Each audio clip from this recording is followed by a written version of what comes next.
La place de la diversité à l'écran est sur toutes les lèvres. La télévision reflète-t-elle bien la société qu'elle représente? Plusieurs disent non. Radio-Canada a mis sur pied un programme pour combler ce vide. Pour nous en parler, nous avons rencontré M. Luc Simard, directeur du comité diversité à Radio-Canada. Dire en terminant, Julie, qu'on a passé la journée... La guerre ouverte chez les Républicains, le parti est divisé. Au départ, il faut dire qu'il a fallu entendre quand même un certain de la dernière heure. Et il y a... Le saviez-vous? Nous avons compte déposer une demande d'injonction des... Bonjour, M. Simard. Vous avez tout un programme pour encadrer les talents de la diversité. Quels sont les objectifs de Radio-Canada quant à la diversité? Bien, notre objectif est assez simple, c'est de représenter correctement la composition de la population canadienne, la population québécoise, la population montréalaise. À Montréal, on est déjà à 40 de diversité culturelle de tout genre et on essaie donc de refléter beaucoup mieux que ce qu'on fait actuellement cette nouvelle réalité démographique. Et quelles sont les actions concrètes que vous faites pour s'assurer de refléter ce talent?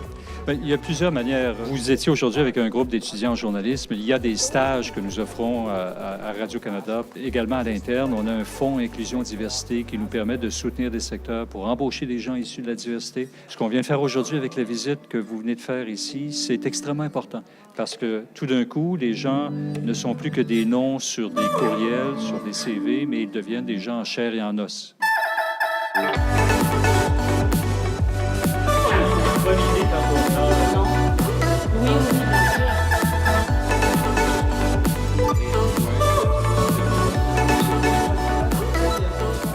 Bonjour Valérie Michaela Bain. Ça fait 11 ans que tu évolues dans le milieu de la télévision. Tu es d'origine haïtienne. As-tu trouvé ça difficile de percer dans ce milieu? Je dirais que ce que j'ai trouvé difficile, c'est par rapport au fait que le journalisme est un milieu contingenté. Par contre, c'est pas parce que je suis une femme noire que j'ai eu de la difficulté à me faire un chemin. En tout cas, pas à Radio-Canada. Moi, c'est pas ce que j'ai senti. Au contraire, lorsque j'ai été embauchée il y a 11 ans, malgré que j'avais peu d'expérience, on a senti que j'avais du potentiel. Alors, on a misé sur moi. J'ai suivi toutes sortes de formations. J'ai eu des collègues extraordinaires, des patrons aussi qui m'ont encouragée. Qu'est-ce que tu recommandes à des jeunes qui veulent suivre tes pas, qui veulent être en avant de la caméra ou même exercer le métier de journalisme?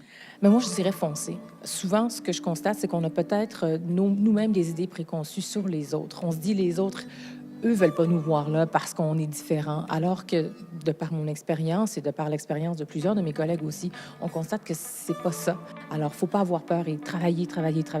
Quand on pense qu'on a besoin, qu'on peut se permettre d'arrêter de travailler, bien, travailler encore plus fort. C'est vraiment ça. Alors, il faut foncer. Oui, absolument.